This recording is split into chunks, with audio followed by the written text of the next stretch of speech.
क्योंकि मैं पीडब्ल्यूडी मंत्री हूं, तो मैं उसी भाषा में यहां पर कहना चाहता हूं। और मैं देख रहा था जो यहां पे 280 में 2 दिन से सारे सदस्य बोल रहे थे, वो ज्यादातर मेरे मंत्रालय के बारे में ही कह रहे थे। तो मैं पीडब्ल्यूडी मंत्रालय मंत्री होने के नाते उसी भाषा में कहना चाहता हूं कि दिल्ली के विकास का हाईवे, ये जो आपदा की सरकार ने दिल्ली के विकास के हाईवे में इतने सारे यूटर्न लगा दिए थे और इतने सारे खड्डे उसमें बना दिए थे कि सारी विकास की गति को ब्रेक लगा दी। लेकिन हम सुपर 48 मोदी जी के नेतृत्व में और हमारी मुख्यमंत्री जी के नेतृत्व में विकास का ऐसा एक्सप्रेसवे बनाएंगे जहां पर कोई यूटर्न नहीं होगा, जहां पर कोई खड्डा नहीं होगा, जहां पर कोई यूटर्न नहीं होगा, कोई खड्डा नहीं होगा। केवल विकसित भारत का सपना होगा, विकसित दिल्ली का सपना होगा और विकास हमारा फुल एक्सेलरेशन पे होगा।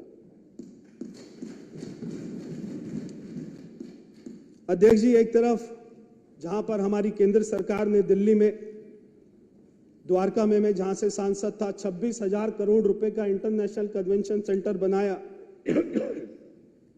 नेशनल वार म्यूजियम बनाया, दिल्ली की लाखों महिलाओं के लिए उज्ज्वला योजना लेकर आए। दिल्ली में आप तो अध्यक्ष जी अच्छी तरीके से जानते होंगे दिल्ली की राजनीति।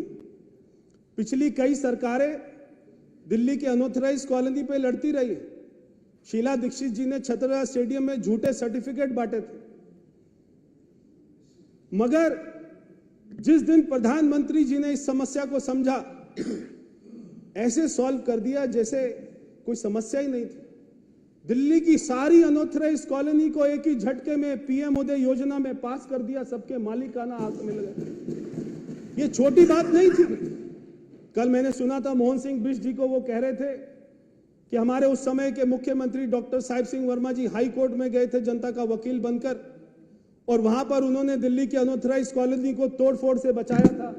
वहां पे दिल्ली की जनता के लिए लड़ाई लड़ी थी, मगर जब हमारे प्रधानमंत्री जी ने उनको मालिकाना हक दे दिया, रजिस्ट्री करवा दी, तो जीवन भर के लिए उनके ऊपर से तलवार हट गई।